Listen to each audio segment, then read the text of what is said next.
I wasn't looking at it as a whole test, but I was looking at it as a test which is made of 20 questions, and then I move on to the next level. Welcome back to the channel. So this is Satyam Singh on the Asian Guy, and in this video I'm going to talk about the differences between the GRE and the GMAT.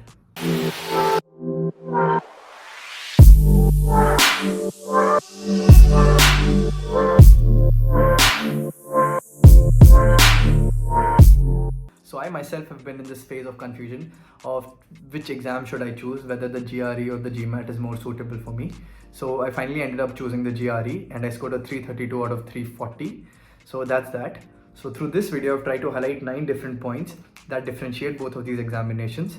So by the end of this video, my motive is that you know which exam plays more towards your strengths and which is more suitable for you.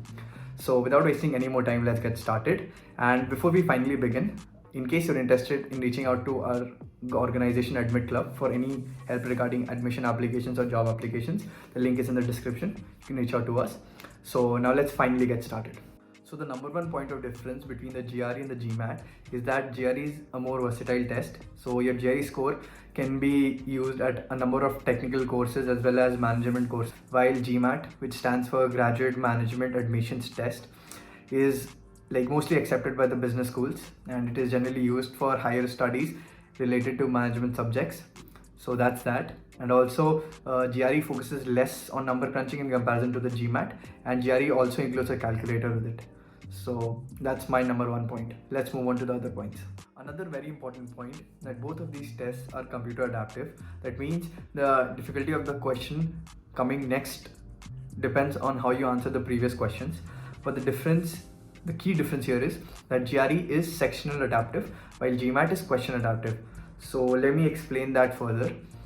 So in GRE you have around 5 sections. Each section has 20 questions, and the difficulty level of sections increase. It's not like you answer 2 questions correctly, the next question becomes more difficult. While in the GMAT, your difficulty level depends on the questions you've been answering before. So for example, you answered a correct question previously, then the next question is going to be more difficult. While in GRE, the whole section difficulty changes. For example, in the start you get a medium difficult section. If you do well, you get a more difficult section, else you get a less difficult section. While in the GMAT, each question changes. So yeah, that's a key difference. That is something very important.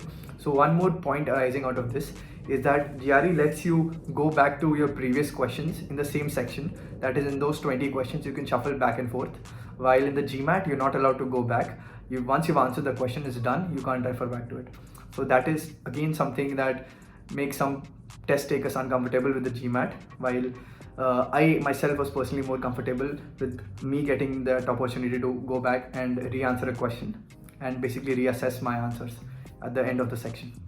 So yeah, this is one major point.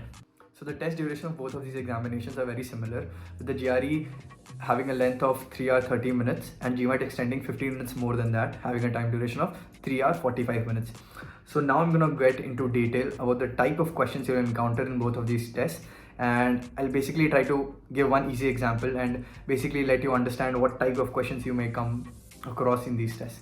So yeah, let's move on. So coming to the quantitative section of both of these examinations, I would say GMAT has more of number crunching and you don't get a calculator in the GMAT, while the one you get in the GRE is also not very user friendly. So that's that.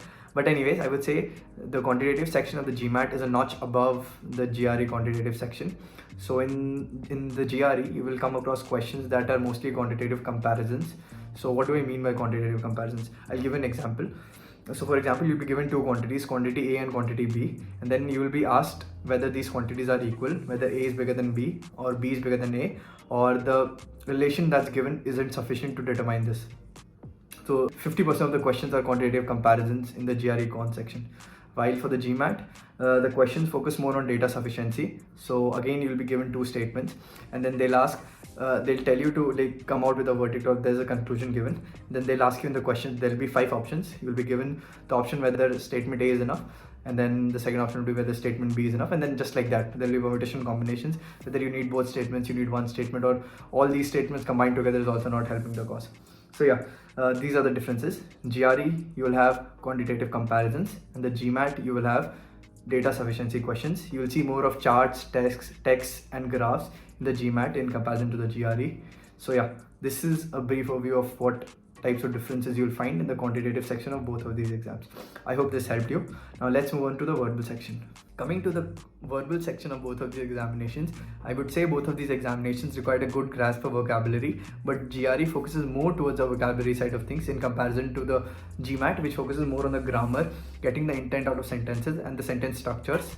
So now let's move on to the different type of questions you'll encounter in both of these examinations. So coming to the GRE verbal section, here you'll come across basically three major types of questions. First is the reading comprehension, and then text completion and sentence equivalence. So the text completion and sentence equivalence are very similar in nature. In text completion, you will be given an incomplete sentence with 1, 2 or 3 blanks, and you will have to fit the most appropriate words there to make the whole sentence meaningful. So again, your vocabulary is tested here. Similarly, in sentence equivalence, you're just given 1 blank, and again you have to fit in a word that makes most sense in the sentence. But in sentence equivalence, you're generally given more options, like 5 or 6 options, while in text completion, each blank only has 3 to 4 options. So that's that. And so yeah, these type of questions, as you can see, are more based on vocabulary than on basically sentence structure or grammar. So now moving on to the GMAT. In the GMAT, you'll come across questions like critical reasoning and sentence completion. So these focus more on basically the grammar and the whole sentence rather than vocabulary. So I know this is a two-sided coin, and some people may say that in order to fit in a perfect word, you'll have to understand the grammar and the intent of the sentence. But then generally, if you just go across a question, this is something that I observe. You may differ from my opinion, so this is just my opinion. Without wasting any more time, let's go on to the end of the video. And in this part of the video, I'm going to share why I chose the GRE over the GMAT. So there were two major reasons why I chose the GRE over the GMAT. So firstly, the sectional adaptive thing gave me that flexibility to switch back and forth in the same section, and it felt more comfortable being able to like fix a mindset and get that section wise approach wherein I finished 20 questions properly and then I focus on the next part. I wasn't looking at it as a whole test, but I was looking at it as a test which is made of 20 questions, and then I move on to the next level. It's something like that. So that made me feel more comfortable. And the second major reason was I am from an engineering college, so I had a lot of resources available for the GRE, and having heard of its name and having seen its resources and my friends preparing around, so it felt a bit more comfortable preparing for the GRE, and the resources were much easily available. So yeah, these were my two major reasons. I hope this video helps you make a decision too. And in case you need any more help, please reach out to me in the comments or fill in our Google form. And I hope this video added some value in your life. If you like the content, don't forget to like and subscribe. Thank you.